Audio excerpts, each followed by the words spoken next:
Hello guys, நம்ம சீரிஸோட 25வது நாளை கொண்டாடுறதுமா ஊருக்கு வந்ததும் அண்ணன் நமக்கு ஒரு உட்லாண்ட சர்ப்ரைஸை கொடுத்தான்.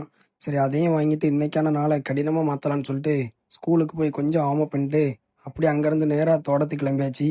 இன்னைக்கான டாஸ்க் என்னென்னா, இந்த தண்ணி வாசு ஒவ்வொரு மரத்துக்குள்ளேயும் இருக்கும். அதெல்லாம் மொத்தமாக எடுத்து சுற்றி ஒரு இடத்துல போட்டு அதில் வளர்ந்துருக்க புல்லெல்லாம் வெட்டணும். வேற இந்த வாசை சுற்றின இடத்துலலாம் வண்டி ரொட்டேட்டர் வந்து அடிக்கும் அப்படின்னு சொன்னாங்க. சரி, நம்ம சித்தப்பாவுக்கு இந்த ஹெல்ப் பண்ணுவோம்னு சொல்லிட்டு நம்ம தம்பிங்க எல்லாம் சேர்ந்து பண்ணிட்டு அப்படி கையை ஒரு வீடியோ எடுத்துட்டு இருந்தேன். நம்ம தம்பி ஒருத்தன் குறுக்க கை விட்டான். சரி, வேற சித்தப்பாவும் சாப்பாடு இருந்தாங்க. அதையும் சாப்பிட்டு திரும்ப புல் வெட்ட ஸ்டார்ட் பண்ணிட்டோம். நான் தம்பி எல்லாரும் சும்மா தரமா புல் வெட்டிட்டு இருந்தோம். நல்லா டயர்டானதும் தம்பியை வெட்ட விட்டு நம்ம நேக்கா தப்பிச்சு வண்டி கூட போயாச்சு. வண்டி கூட போயிட்டு வண்டிக்காரங்களை அனுப்பிச்சி விட்டு இருந்து நானும் நம்ம தம்பிங்க எல்லாரையும் கூப்பிட்டு நம்ம ஸ்விம்மிங் பூலுக்கு வந்துட்டோம். ஸ்விம்மிங் பூலுக்கு வந்துட்டு நான் தம்பி எல்லாம் விரால் பாஞ்சிட்டு ஃபோனை வச்சுட்டு சும்மா இருக்க விடாம ஃபோனை கொண்டு தண்ணிக்குள்ளே சாடி உள்நீச்சல் அடிக்கிறேன்னு சொல்லி விளாண்டுட்டு இருந்தோம்.